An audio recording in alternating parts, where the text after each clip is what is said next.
You've heard ads for a ton of VPNs, but many keep logs of your activity, which can then be shared with ad companies or with law enforcement. This defeats the purpose of a VPN, which should encrypt your connection so your activity stays private. Our sponsor, Private Internet Access, is the only VPN that has proven it doesn't log user activity. In multiple court cases, authorities asked for logs. There was nothing to give. It's also open source, so you can verify this for yourself. You can use it on unlimited devices with one account. Get 83% off plus 4 months free at piavpn.com/DavidP. Today, we've got a packed show, including Donald Trump claiming Iran wanted to meet with him, only to have Iran publicly say that's not happening. We will look at why declaring victory before negotiations even happen is a terrible negotiating strategy. And then just one day after losing at the Supreme Court on birthright citizenship, Trump has a new plan that would shred the Constitution. We're also going to look at eye-popping new financial disclosures from the president showing somewhere between hundreds of millions and more than $1 billion in crypto income, while millions or tens of millions of Americans just keep struggling with the cost of living. And the Republicans will be holding a midterm convention in September. This could be a very bad idea if they want voters to forget about the problems of this administration. And serious questions about Mitch McConnell's health are not going away. Much more today. Let's get into it.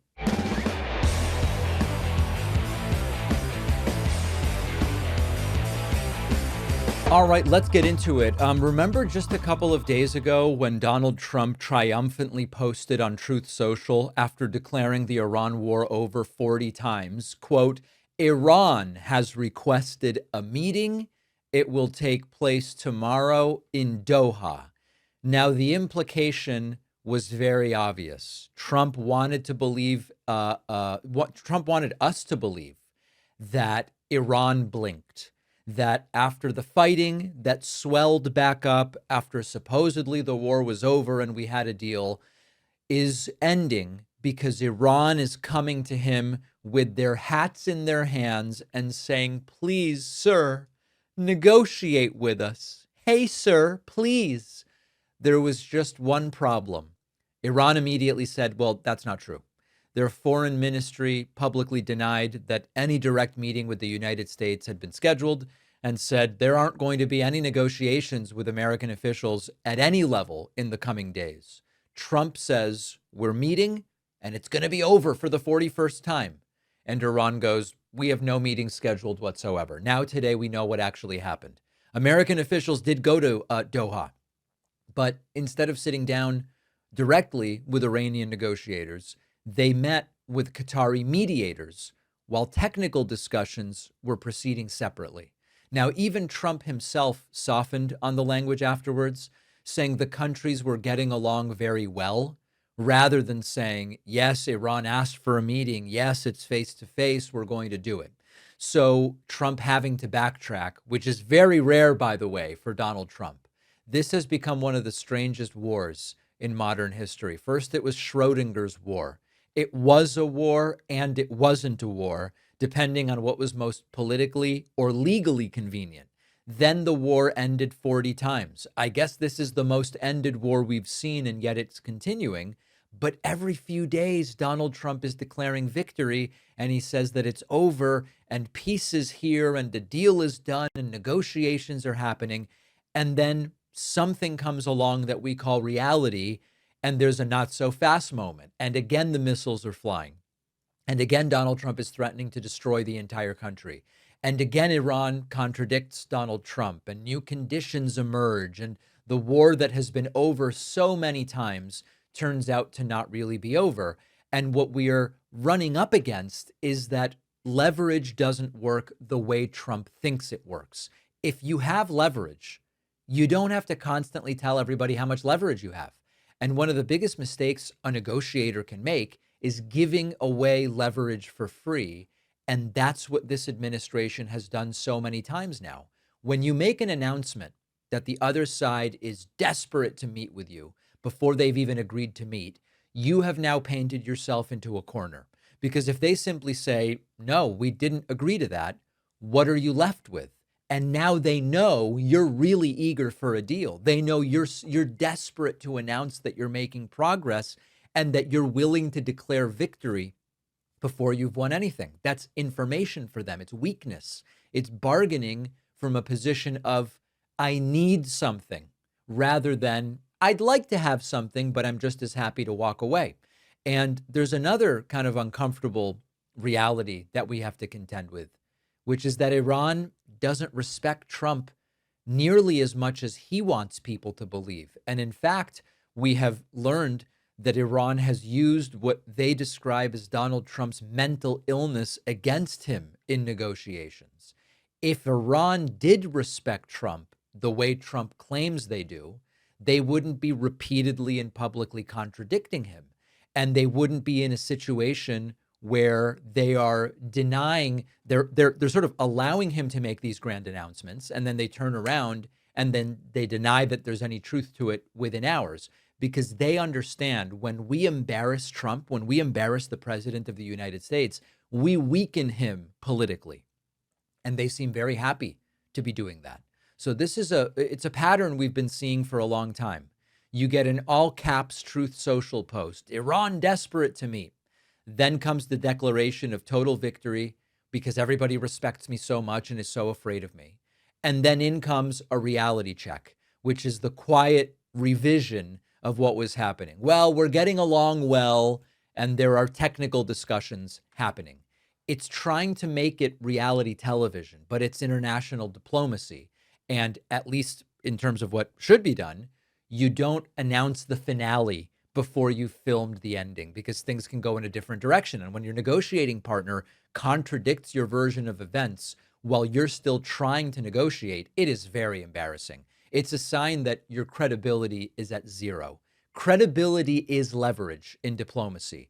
Trump has spent his credibility, and I don't see any way that he gets it back. So what Trump now has to hope for is that the priorities and the motivations and the incentives align in such a way that Iran really will want to make a deal, because Iran has figured out Trump is so quick to announce things that haven't happened that we can just keep stretching this thing out, and realistically, we will get a better and better deal. And case in point, Trump hated the Obama-Iran nuclear deal. It was terrible. It was too weak, all of that stuff. But now we're in a situation where the best Trump could hope to do is a weaker version of Iran's deal. Iran knows this. You can say a lot of bad things about Iran, including that authoritarian theocratic regimes make me sick, and they do. But if we're also just being honest and frank, we have to acknowledge that Iran does seem to know at least somewhat what they're doing with regard to these negotiations. And they understand Trump has given away a ton of leverage with these premature declarations, as we might call them. And now he has the uphill battle, or the timing, the unfortunate timing, if you're Donald Trump and Republicans, of needing stability to justify people voting for you in November. I'll mention one other thing about that. There are other times in American history where being in the middle of a war provided strength to the sitting president, in the sense that people would say, well, this is a war that we agree with, at least to some degree. And we don't want to change horses midstream. If this is a Republican war, then we want to stick with Republicans in the midterms. But this war is so unpopular. It's cost each American household $1,000 so far, and that sticker price is going up. It's so unpopular that you need this thing over by really not even November, probably by a month from now, August 1st. And this is putting Trump in a delightfully difficult situation. It is globally humiliating, but it is also delightful in that it is yet another self-inflicted bit of damage that Trump is doing to himself.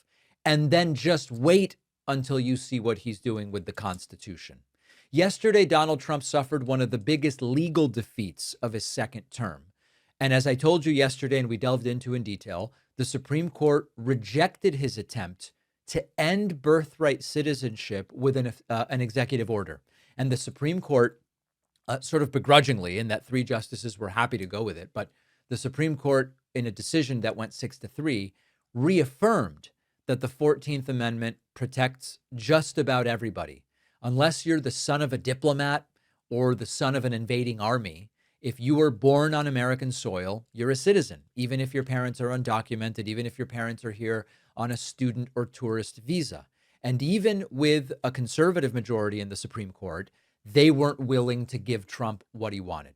So is Trump giving up? No. Trump has a new plan, and he announced it, as he tends to do, on Truth Social, where he says, quote, "The Supreme Court upheld birthright citizenship, which is too bad for our country, but we can easily make it up in Congress through legislation with the support of the president that has now been determined during this process. No long and unwieldy constitutional amendment is necessary. Congress should start today to work on ending expensive and unfair to our country birthright citizenship. They will have my complete and total support."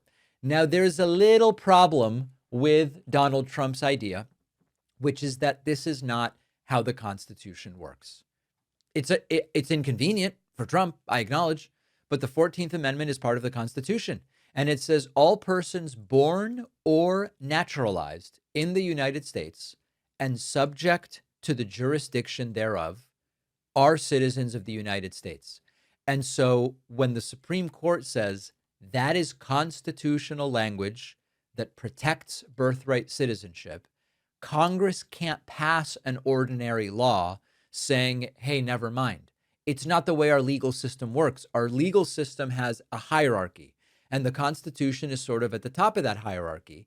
Federal statutes passed by Congress are underneath that. And so in the law, an ordinary law can't override the Constitution any more than, imagine a city council wants to pass an ordinance that overrides federal law. Doesn't work that way. So if Congress passed a law tomorrow saying, hey, you know what? Babies born in the United States are no longer automatically citizens. It depends on who their parents are, et cetera. That would immediately be challenged in court. And under yesterday's Supreme Court ruling, it would be struck down as unconstitutional. So if you are really committed to changing birthright citizenship, you can do it. Things can be changed, but you have to understand how to change them.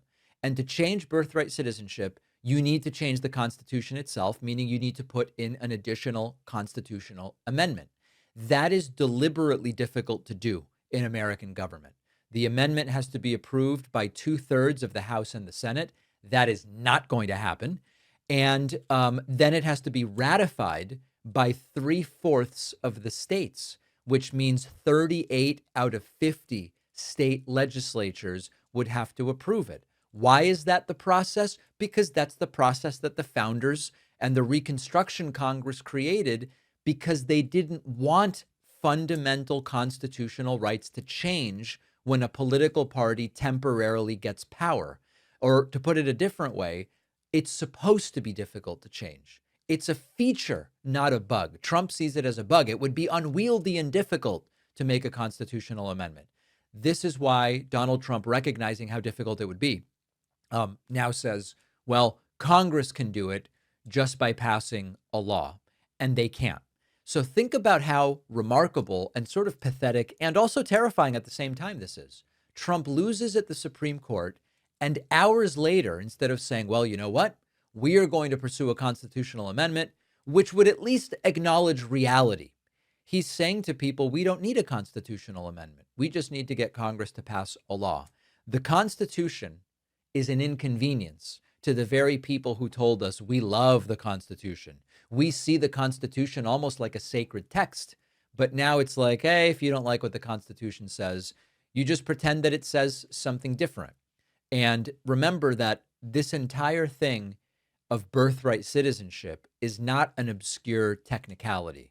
The right loves to argue that, listen, it was sort of like devised in a different world, and the way that it's being used now to get the children of undocumented immigrant citizenship is technically acceptable based on the writing, but it's not what was intended. Birthright citizenship is not just based on federal statute. It's rooted in the text of the 14th Amendment. It was adopted after the Civil War to overturn one of the worst Supreme Court decisions in American history and to put a clear constitutional rule there about who is an American citizen. And that's been reaffirmed by courts for well over a century. So you can argue the Constitution should be amended. It's a legitimate argument to say a lot of countries have decided it's better for them not to have the sort of birthright citizenship that we have in the United States. We can agree or disagree, but the point is that's a legitimate argument to make. People are free to advocate for that. It's democracy to do that. And we have a process, constitutional amendment. But the president putting a truth post up saying, oh, Congress can just make a law. And then poof, the 14th Amendment is overridden right after the Supreme Court has reaffirmed that is not a serious legal argument. Now, with Trump, you never know. Is he misunderstanding how the Constitution works? Is he hoping the public doesn't know the difference? It's sort of hard to say when you're talking about Donald Trump. But certainly he doesn't care about the Constitution, and he would be glad to shred it if it's useful to him. And this is why, as I've argued in my book, The Echo Machine, it's pointless to argue the merits of their political philosophy with them, because they will argue with you that the Constitution is the most important thing until they're blue in the face, if that's what's politically advantageous to them at the time. And if it's we want to get rid of birthright citizenship and you go, well, hold on, the Constitution, which you care about, has the 14th Amendment, all of a sudden they don't care about the Constitution. So let's not waste time arguing with them over stuff they don't even really believe. Let's remove them from power and take power back. It's a much smarter and better use of time. No one is going to this stupid state fair of Donald Trump's in Washington, D.C. The entire thing collapsed on live television, and it is truly embarrassing.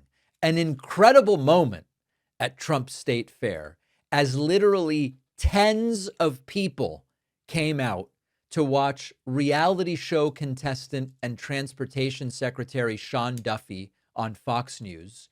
I think that listen, I had more people at my house for the World Cup game of Argentina versus Jordan. All right. I mean, look at this. Top of a new hour. Right now, America Reports is live from the Great American State Fair as the country continues celebrating its 250th birthday. And as you can see, there's a couple hundred people there. I mean, like people don't seem to give a damn about this stupid state fair. And first it was, well, it rained. Now it's too hot. Right. I think people just don't give a damn. There's a funny moment where Fox is like very much involved in this thing because they're co-sponsoring, hosting, who even knows? They're very involved.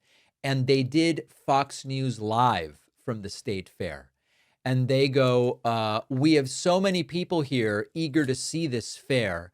And then the video pans and it's just empty. Look at this. But we have heard plenty from people who've been showing up eager to see what America's states are showcasing.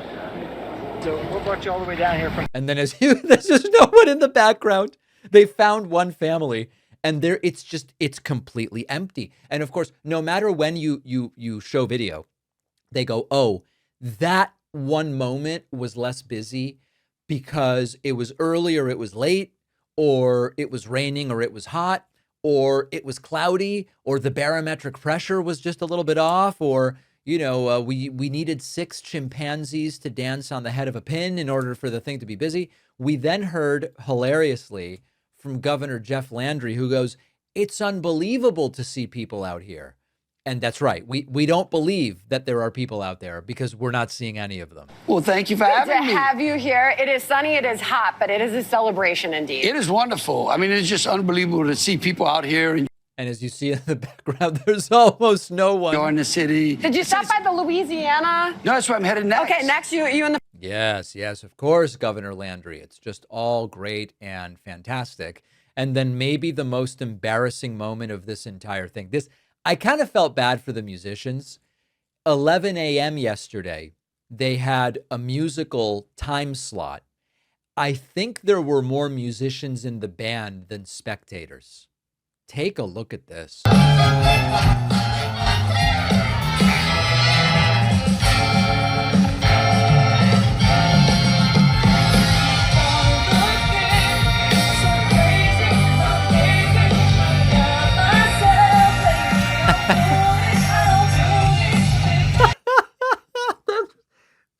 one there?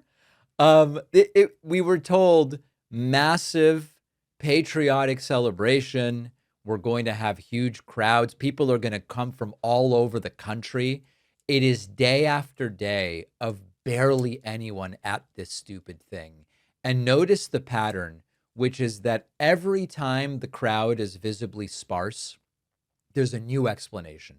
The first day it was the rain, then it was the heat, then it was, well, it's early, then it was it's late. There's also there's sports going on. There's World Cup games. What about there just isn't that much public interest?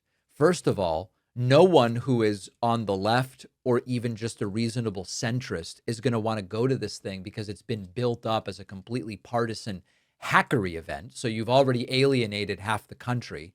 And then a lot of people can't afford to travel to DC right now because Trump's promises about the economy have fallen flat.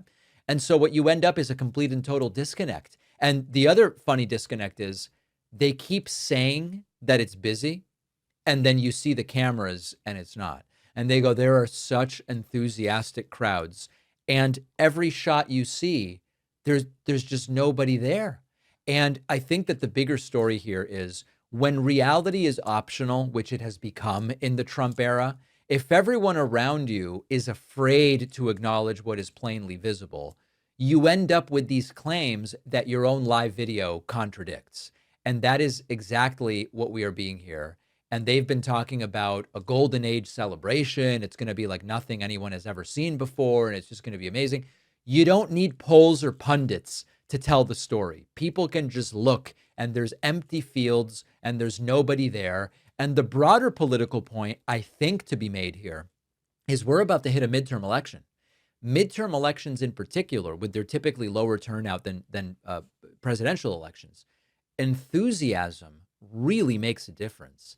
And if the administration can't even generate excitement at their own patriotic signature event, that bodes very poorly for them heading into the campaign season and early voting and the ultimate election, which at this point is just 4 months away, believe it or not. So this is looking very, very ugly. Listen, if I sound like I'm taking pleasure in the fact that it's screwy, I kind of am. I'm glad that this is failing. But more importantly, I'm glad that it signals that the election could be really terrible for these people.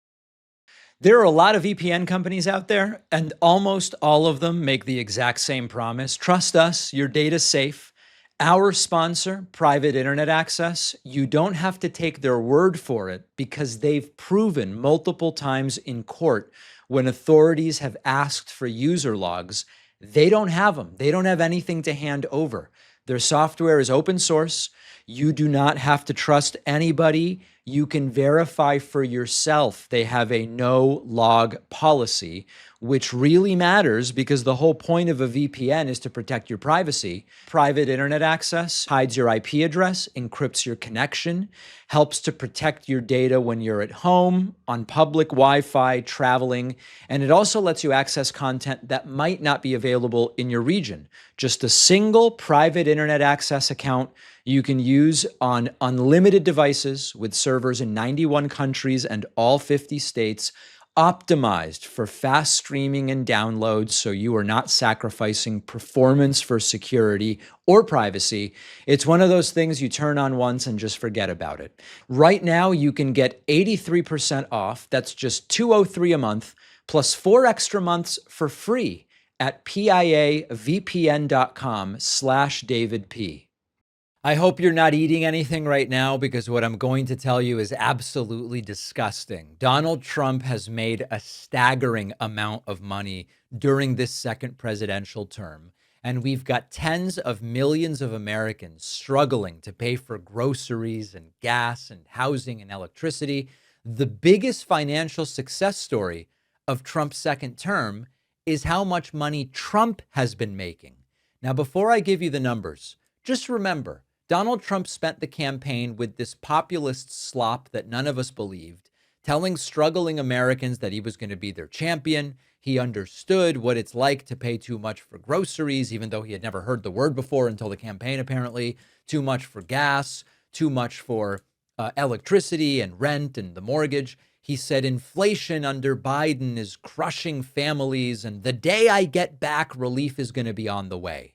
We just got a remarkable look at who has gotten richer during the first year or so of Donald Trump's second term, because he put out his annual financial disclosure. These numbers are mind-blowing. Depending on which categories you include, the calculation is that Trump made somewhere between, listen to this, 600 million and over $1 billion just from cryptocurrencies in 2025. CNBC calculated more than 580 million in direct crypto income. The Associated Press and NBC News counted also crypto businesses and crypto royalties. And with that included, it's more like 1.2 to 1.4 billion that Trump made in a year from crypto. That's just crypto. We'll get to the other parts. Here is Bloomberg. Even the Bloomberg people seem sort of shocked by the grift. And back to that breaking news I just mentioned, the Office of Government Ethics has released the financial disclosure reports for President Trump as well as the vice president. And among President Trump's disclosures is that $1 billion, more than that, in crypto-related earnings. He also owns millions of dollars worth of shares in NVIDIA, Apple, and Palantir. So for more, we turn to Power Moves with Bloomberg's Romaine Bostick, who's joining. I'm really curious. I'm not saying this to be sarcastic or mean in any way. If you live in Arkansas or wherever, and you're making the average income, the median income for your state, and you're trying to figure out, how do I pay for groceries? And I voted for Trump to help with that. And how do I pay for gas? And I voted for Trump to bring down gas prices, but they're actually up rather than down. How do you feel hearing that just from his crypto stuff, Donald Trump made almost $1.5 billion in a year? How do you feel? Do you feel like Trump is doing what he promised to do?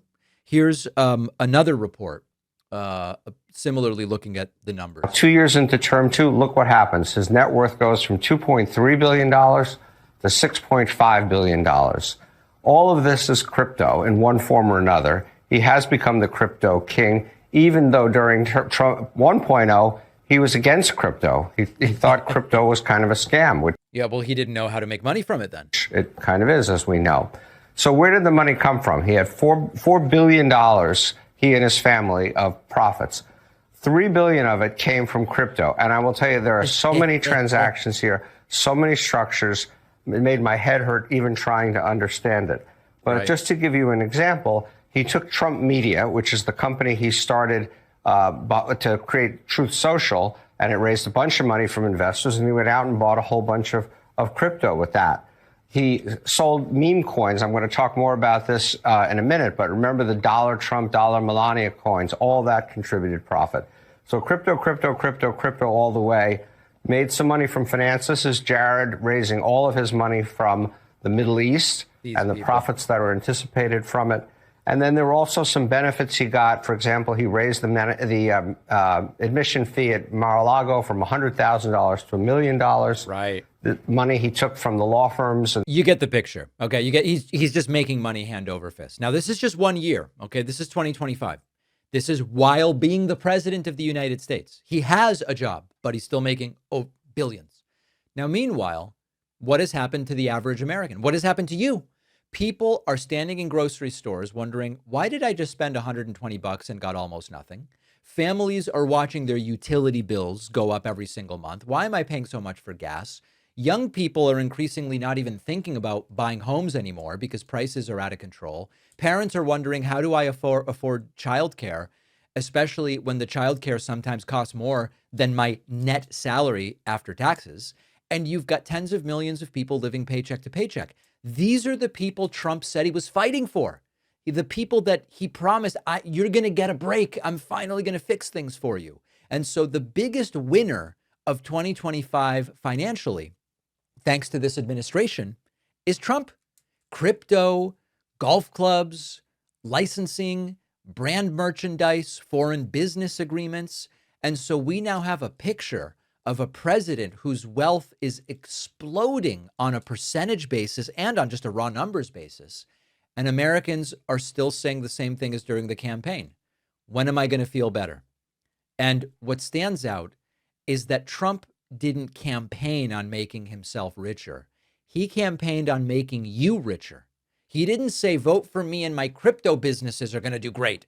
He said your grocery bill would come down. That hasn't happened. Your energy costs would come down. Hasn't happened. Housing will be more affordable. Hasn't happened. We are going to be so prosperous, he told us, that ordinary people would immediately notice the difference. And instead, we've got people struggling and insane financial disclosures, where the biggest financial success story of Trump's second term is Trump and his family. Now, the White House says there's no conflicts of interest here. We'll hear Trump asked about that in a moment, because Trump's assets are held in a trust managed by his sons. And every action that the administration takes is in the public interest.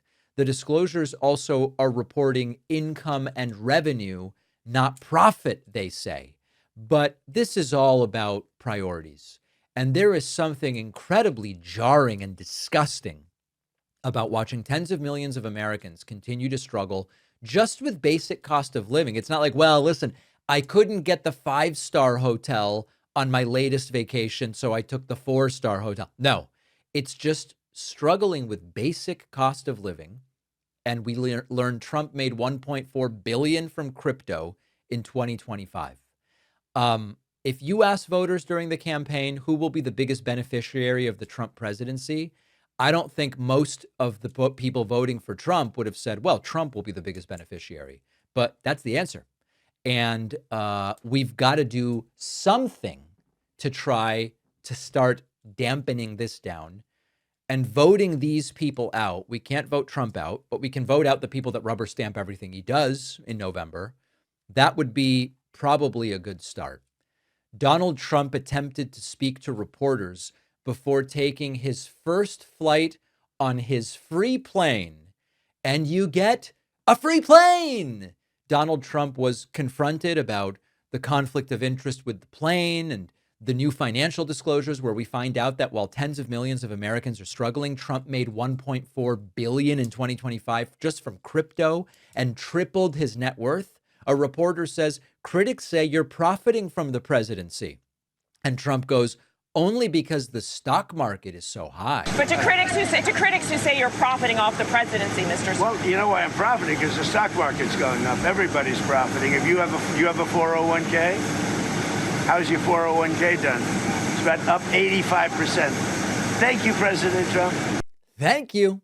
Trump is literally standing in front of a plane gifted to him by the Qataris, which might become his personal plane after he's done being president. And he says he's not profiting. Don't look at the $400 million plane plus the taxpayer cost of refitting the plane. I'm not profiting from the presidency. No, not at all. He was then pressed on the financial disclosures showing, hey, look, you made $1.4 billion off of crypto. And Trump goes, no, I don't get involved in that. I don't know anything about it. Your financial disclosure shows you had a very lucrative year last year. What message does this send to average Americans, especially those right now financially? I don't get involved in my personal. We have funds that run my money. But you are benefiting. I mean, we're talking. Well, I've made a lot of money before I became president, and they invest my money, and I don't talk to them. I don't even speak to them. So I have many people. I don't know what they call it, closed accounts or something. You put your money in, and that's it. I don't talk to them. They're big institutions, and they run it. But yeah, I've had a great career in business. I've had a great career. Yeah. Concerns about conflict of interest. I don't know if I've had a better career in politics or business. But you know, I try to just kind of always be sensitive to everything, and you would have to be an idiot to fall for this. Trump goes, I'm not involved in it. It's in a trust. It's in funds. I don't talk to the people. Trump knows whether his name is going on something. Trump knows whether he's selling a new tchotchke. Trump knows whether there's a Trump coin or a Melania coin. And when to the degree that his kids are managing a lot of these businesses, of course Trump knows what's going on. The idea that I don't know, People manage it. I don't know what's going on. Really? You have no idea that there's a world financial, whatever it is that they're calling it, and it's a crypto company and you're making a ton of money from it. You have no idea about that because your kids are running it? Come on. Are people this stupid that they would fall for that? Trump then starts, I mean, nothing more relatable than bragging about your newest plane when you already have, I guess, Trump's 757 and the two 747s that are Air Force One when Trump is on them. Those 3 planes aren't enough. Trump is now very relatably talking about his 4th plane, the one given to him by the Qataris. Will be the first flight of what I think is maybe the greatest commercial plane ever built. I said to Boeing, what's the best one? They said, this is the best plane ever built. And you're going to have the privilege of flying it. And I have a privilege also of flying it. But this is the first flight. We're going to the Teddy Roosevelt Presidential Library opening. And that'll be very good. That'll be a lot of fun. But I think, to be honest with you, I'm excited about the first flight. We look so weak. We look so weak when we have a president so easy to placate and to ingratiate yourself with him that he just goes, they gave me a beautiful plane. It's just so great, but I'm super strong and an independent thinker. Nobody can trick me. No. But they don't want anything in return. They just gave me a plane. That's it. Trump suggests to a reporter, you want a Pulitzer Prize? Take a picture of this beautiful plane. Did you get any more Pulitzer Prize? Not yet. You know what, a Pulitzer Prize? A picture of the plane. Margot, are you taking care of everybody? Of course. How's Margot, okay? Margot's great. Relevant question. What did taxpayers cost to outfit and upgrade the plane? And Trump goes very, very little. Very little, because it was mostly just a gift. Go. Mr. President, what's your favorite upgrade to the new plane, and how much did it cost American taxpayers to upgrade the plane? Well, of course, very little relative to what it would cost if we did it a different way. So this was a gift from a country that's treated us very well, and they're an ally of us over in the Middle East, Qatar. Right. And I went to Boeing. I said, "Who has the best one?" They said, "Qatar." There's never been a plane like it. Frankly, we couldn't build a plane like this because we wouldn't be willing to spend the kind of money necessary. They spent top dollar. So the head of Boeing said, this is considered the best 747 they've ever built. And I went to Qatar. I said, I'd like to use it for a period of time because the other ones, as you know, are under construction. They'll be here in 2 years. And because, the plane is 35 years old. So I said, I'd like to use it. Anyway, it's a true love story with this damn plane. And it turns out you paid to upgrade Trump's new plane. He plans to personally take the plane after being president. It's still unclear whether that's really going to happen, but Trump would love that. What a corrupt day as we learn Trump tripled his net worth and now gets a free plane. And people are still like, man, gas is expensive. How am I going to afford this next tank of gas? Finally, Trump on Iran. Remember, it's a ceasefire and the war is over. Trump goes, we hit him very hard, but we're getting along really well. As far as things are going, the denuclearization of Iran is moving along well. They've had very good meetings, and we'll see. We hit them very hard for 3 nights, as you know, but we're getting along very well. So I call it the denuclearization. What a ceasefire. As far as things and stuff go, it's all going fantastically well. A ceasefire where we're hitting them very hard. Maybe the most corrupt and cronyistic 24 hours of Trump's political career, if I dare say. All right. Remember a week ago when I asked, do we need proof of life from former Senate Majority Leader Mitch McConnell at this point in time? We are now 1 week later, and somehow we know nothing more than we did a week ago. 84-year-old Republican Senator Mitch McConnell was hospitalized on June 14th. His office initially didn't tell us where he was hospitalized nor why. They just said he's getting excellent care. Now we know where he is, but we still don't know what condition sent him to the hospital. We have no news that he has been discharged. We have no substantive information about his health. And this is a remarkable situation. In a lot of other moments, If one of 100 senators, former Senate Majority Leader and one of the more senior senators in the Senate, were missing with an unknown illness for what is now 16, 17 days, that would be a complete 24-hour story. What is happening with Mitch McConnell? But it's not really getting that much attention. This is someone who until recently was the leader in the Senate, the Republican leader. And he's been there 40 years, one of the most influential figures in Washington. And more than 2 weeks later, the official update is essentially nothing. A spokesperson said on Monday, we don't have any new information to share right now. That's it. Now, because of the information vacuum, of course, the speculation has gone off the rails. Last week, we talked about rumors that he may already be dead. There are rumors that he's on life support. There are rumors that this entire thing is a huge cover-up. I have, of course, not seen credible evidence for any of those claims. These are totally reasonable questions to ask, but we've not seen evidence of them. Congressman Andy Barr says, I texted with Mitch McConnell, and he said he's good. Well, if he's good, why is he still in the hospital? Now, could it be true that he's recovering or improving? Yeah. Could it be a completely deceptive, misleading attempt to run interference? Yes. It's just all we have right now, and that's really the story. Almost no official information. And so, of course, people are filling in the blanks. And the less transparency there is, the more the conspiracy theories are going to grow.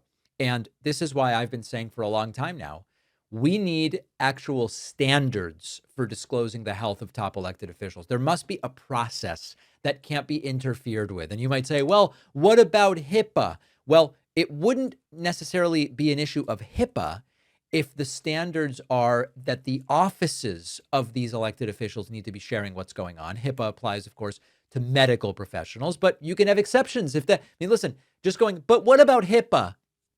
There can be exceptions to HIPAA for issues of national security, like the absolute top political officials. It's not that we want to violate people's privacy.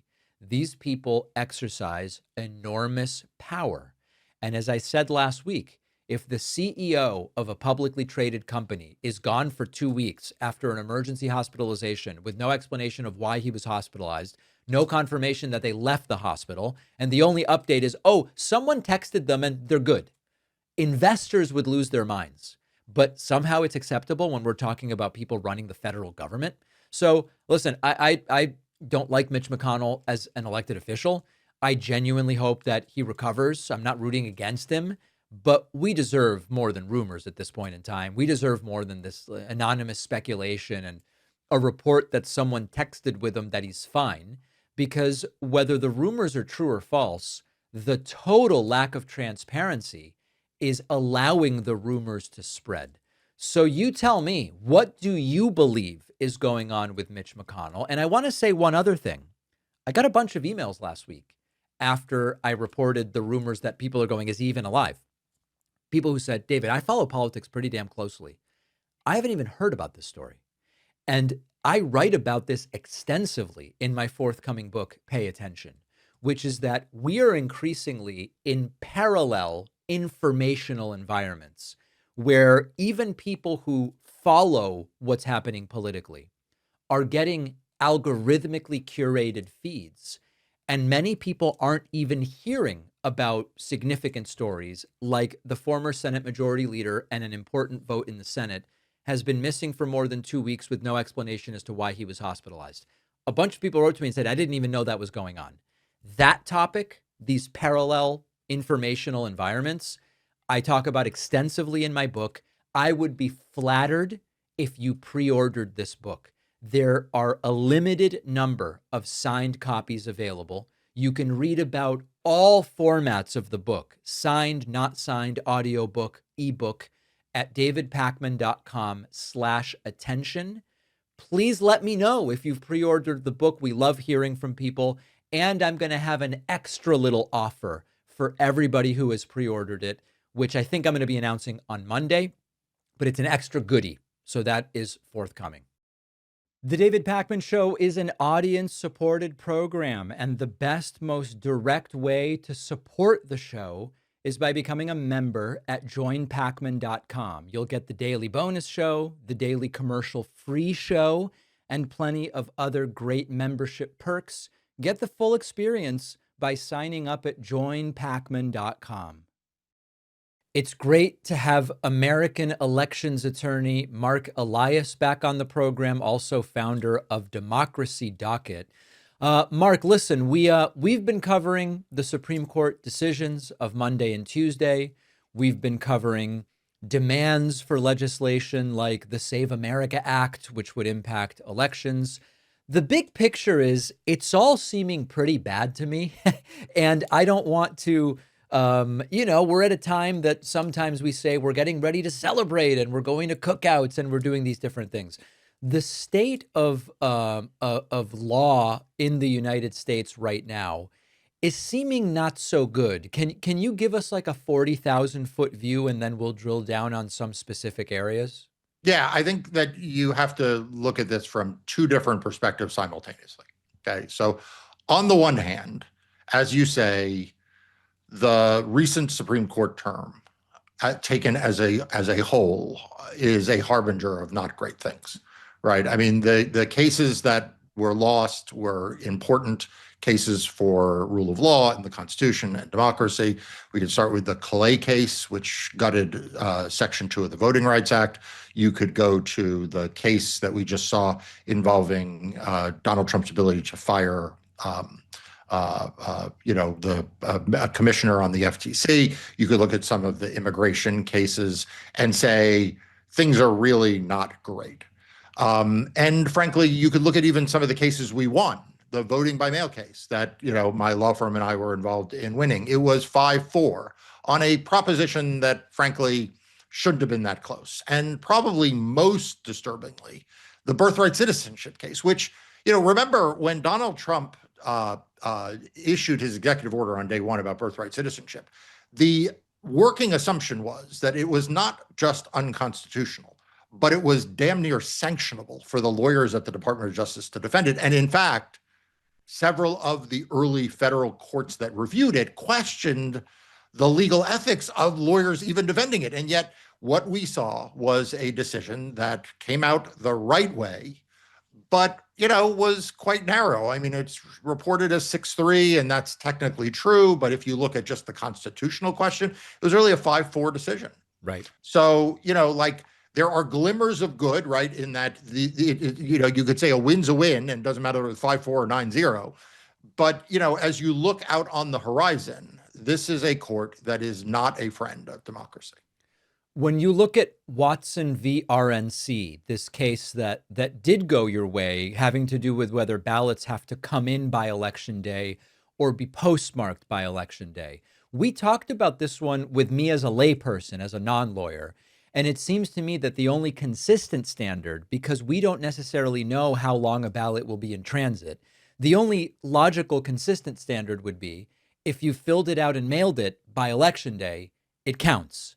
And then it might take a day or 2 days or whatever to get in, but that's the consistent standard.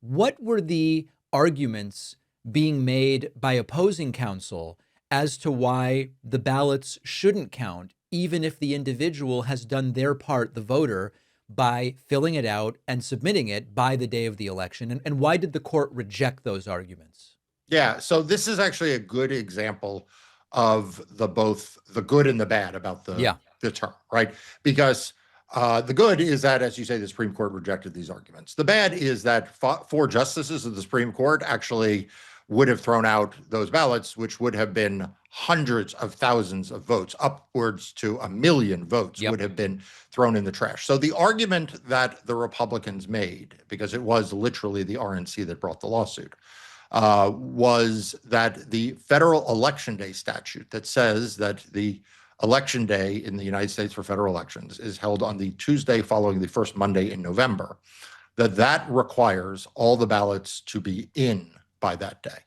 Now, if that seems like a non sequitur, it is a non sequitur. Like if it seems like a thin reed upon which to build an argument to disenfranchise hundreds of thousands of voters, you're correct. Like you're not missing anything else. There was nothing more nuanced to this argument other than the election day statute. And yet, you saw, like I said, a 5-4 decision. The plus, the good part, the 5 came out the right way. The bad news is that, the 4 justices that found otherwise, and when you read their arguments, They are both, it is both a combination of selective sort of pseudo history cobbled together with policy arguments. And, to be honest with you, David, what you say is right. Like, common sense says the consistent thing is when the voter relinquishes the ballot. The practice in the United States with filing tax returns and other things is that postmarks are what matter. Right. But, I'll be the first one to say Congress could pass a law that says otherwise. But here's the thing: is it hasn't. It hasn't. And so the fact that some of the justices on the Supreme Court wish that Congress did or had or would, is not judging. That isn't the role of judges. And that is part of what is the unifying theory of this term, is that the Supreme Court over and over again interposed its judgment for the judgment of Congress. And then people wonder why it is Congress is so inactive in defending democracy. Well, I'm not here to defend Congress, but part of it is because the Supreme Court, when they do defend democracy, the Supreme Court decides that they can't defend democracy. I, along with several other creators, were put on this new White House media offenders list. Does the list alone, in and of itself, seem to you like unconstitutional state retaliation? Or is the existence of the list itself okay, but taking some subsequent steps would not be okay?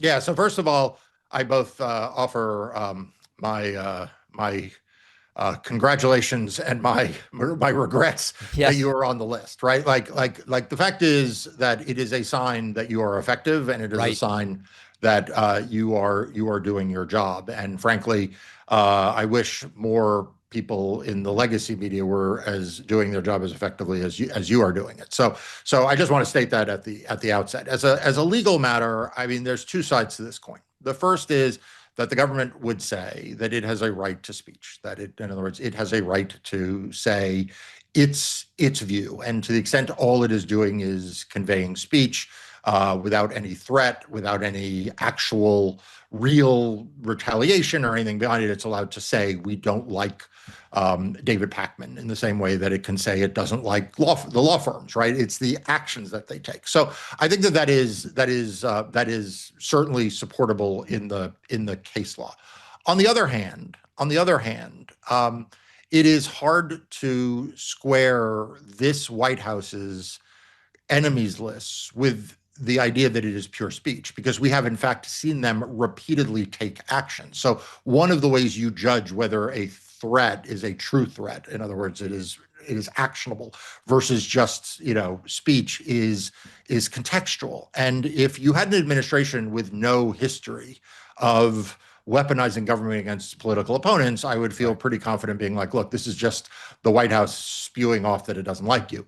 On the other hand, this is a White House that has shown, and a president that has shown, that these statements are oftentimes acted upon through action, and therefore it can rise to the level of a true threat, because it is no different than the mobster coming to your store and saying, it would be a shame if something happened to your store. Right. And, on the one hand, they could say, well, look, that's just speech. But if it turns out that the last 4 stores they visited got burned to the ground, now that takes on a different context. So I think that it is, I think it is part of a effort by this administration to intimidate and to convey real threats.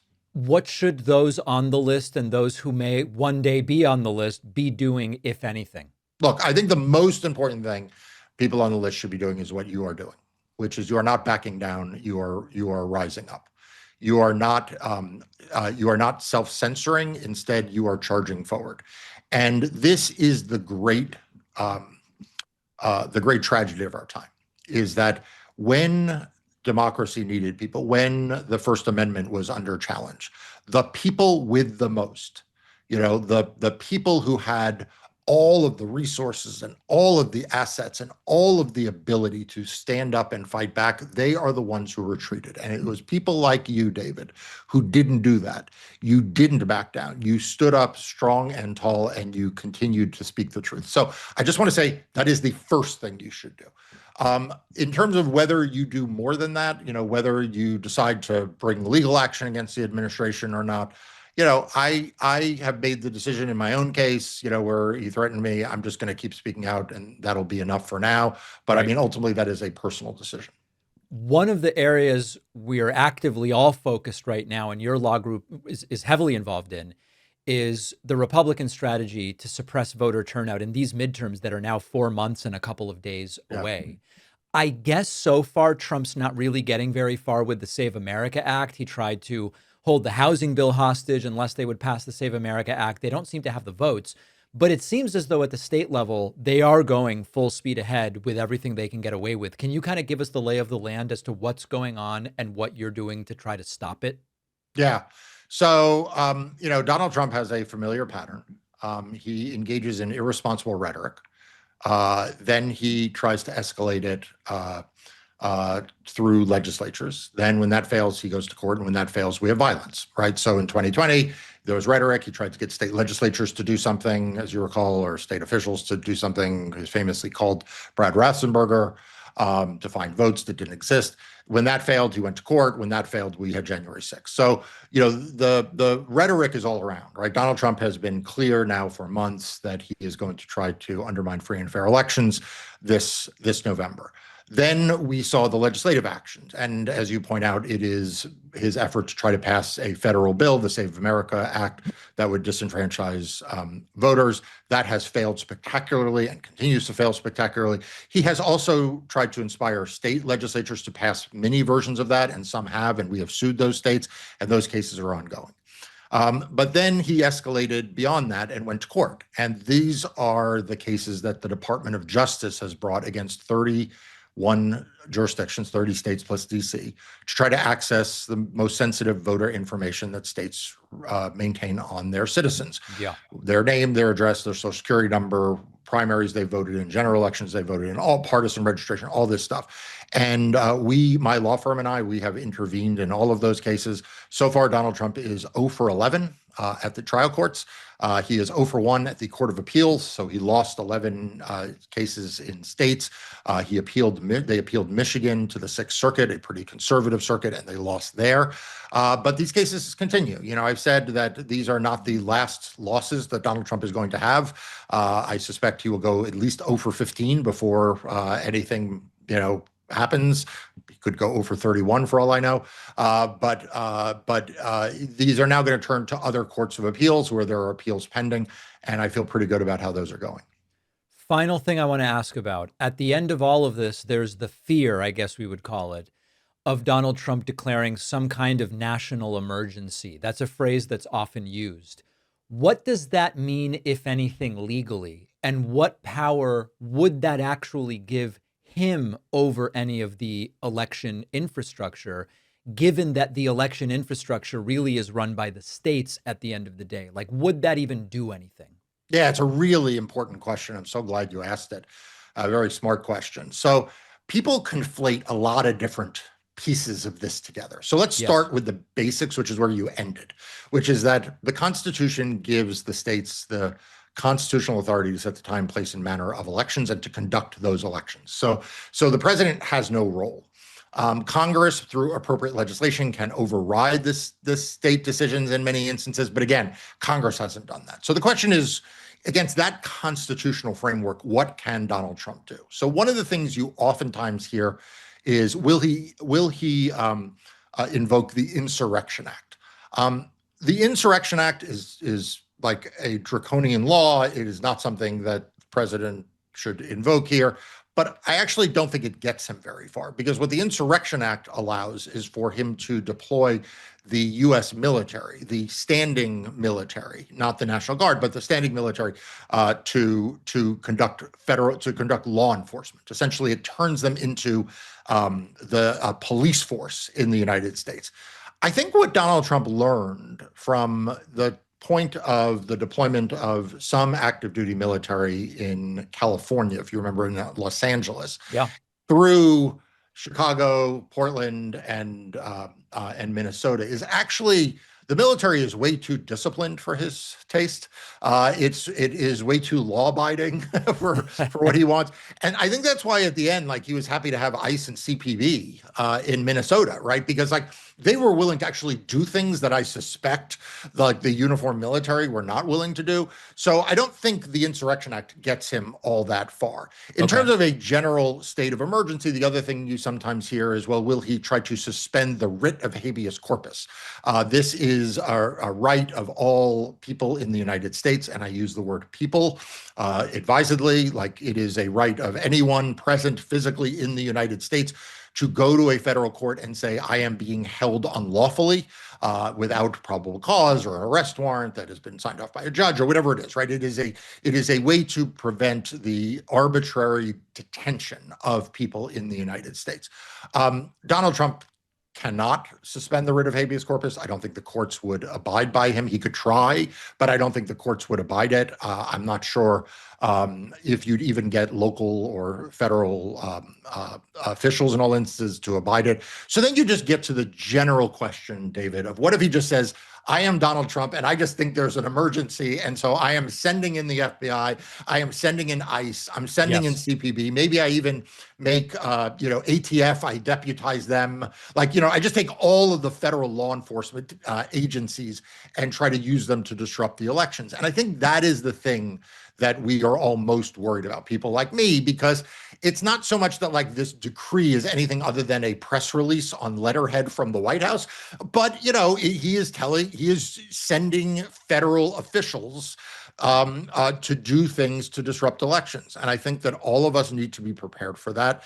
The lawyers need to prepare to go to court and call and prevent that. Voters need to understand their right is to still to cast a ballot, and whether there are people, from federal law enforcement. I mean, I always say this, if there's a federal law enforcement at the polls in my local jurisdiction, I'm going to go vote no matter what. And I think we all need to be prepared that the elections may look a little bit different than they've looked in the past, but we're going to do everything we can to prevent those kinds of actions.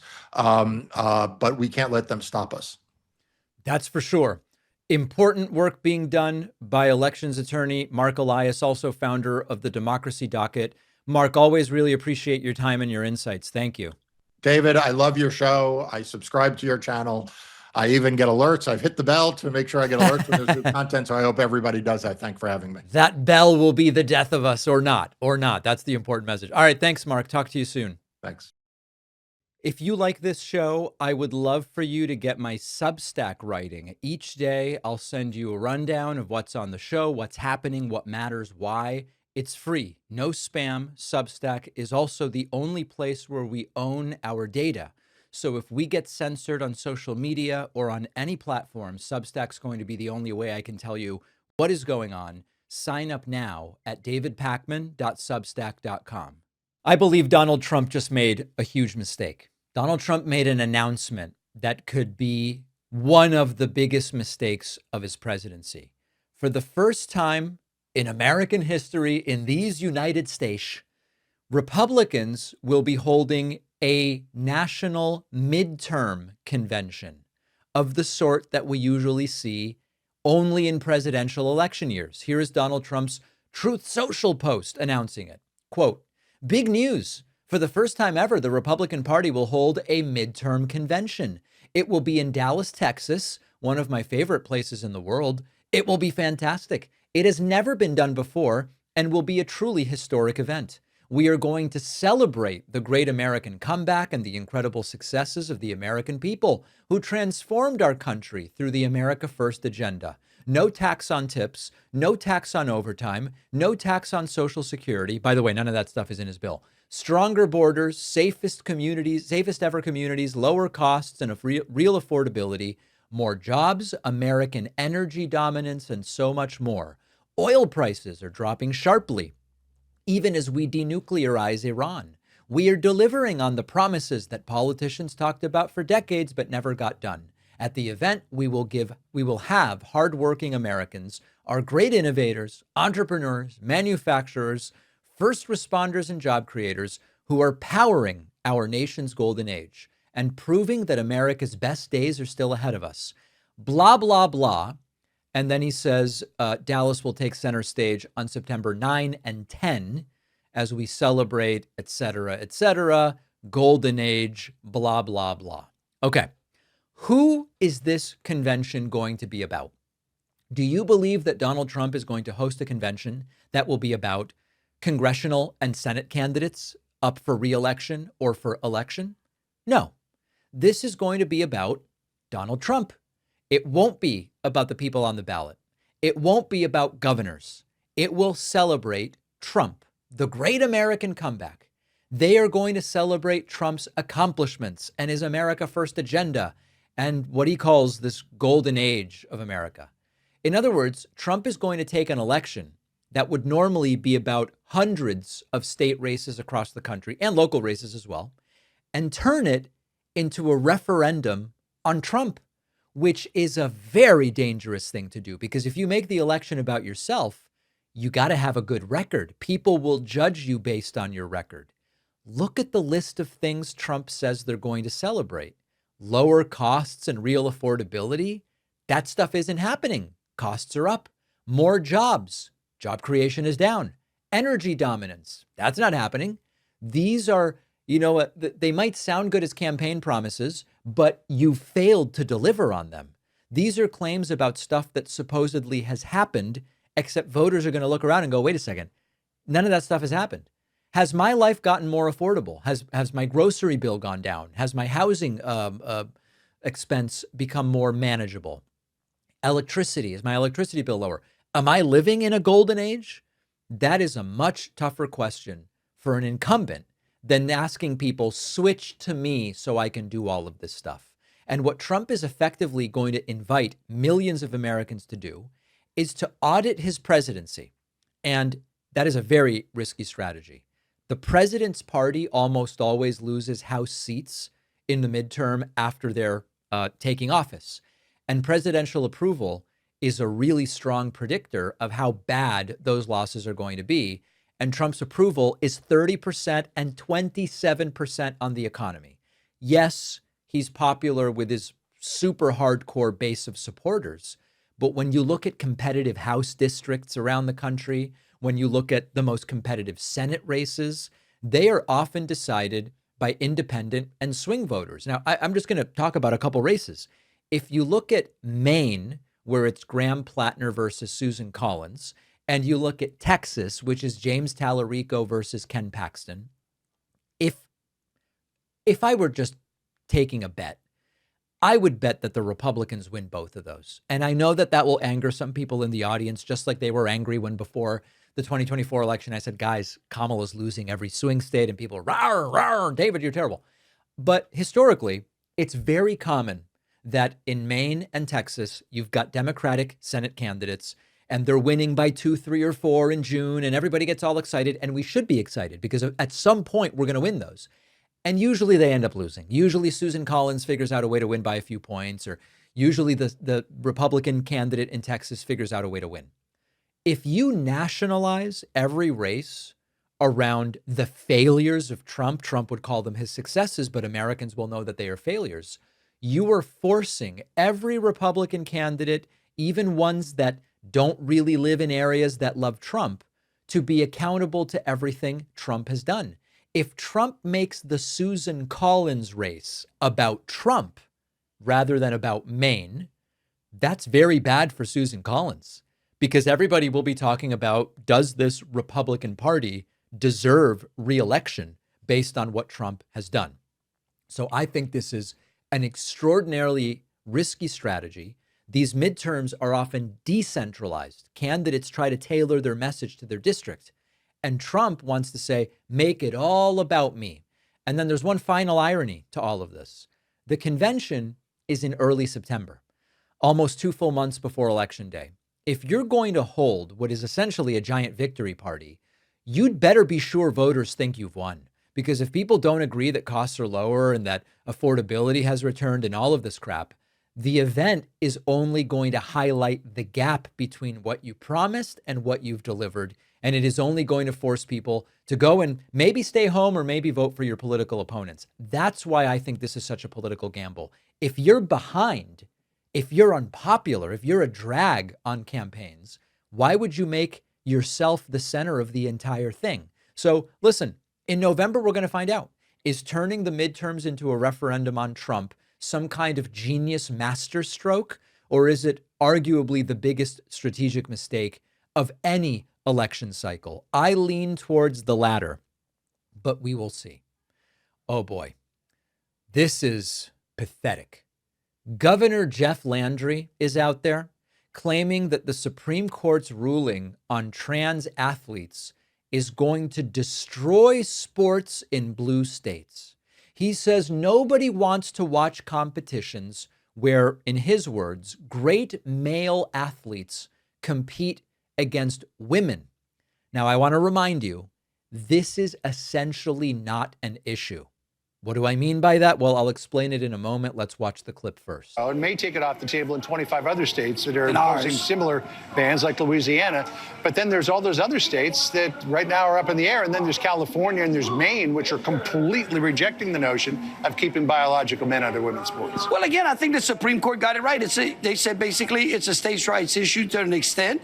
States that have it are going to attract great women athletes to their states. And those states that don't, their sports are going to go in the toilet. Yeah. I mean, people are just not going to want to compete there. People are not going to watch that. No one wants to sit there and watch a track meet under which great male athletes compete against women athletes as well. Sandra might have been able to beat me, but probably not at a track. You have a great track record of attracting very... This entire framing is so dishonest. But I've got to tell you, this is like one of the smallest crises that has ever consumed so much political oxygen. I'm going to put some numbers on it. And my argument is this is simply not a real issue. Now, every time I do this, I get some messages, including from people in the trans community who go, David, why are you saying this doesn't matter? This does matter. They are trying to discriminate. Everybody needs to be treated with dignity. I treat everybody with dignity. What I'm saying is statistically, this whole sports thing, trans sports thing, is basically not an issue. The NCAA previously indicated there were fewer than 10 openly trans athletes in all of Division I sports nationwide. Think about that. Fewer than 10 people among hundreds of thousands of college athletes. Now, at the high school level, the numbers are similarly proportionally tiny. When states have actually tried to identify trans athletes competing in school sports, they've often found we have one in our entire state.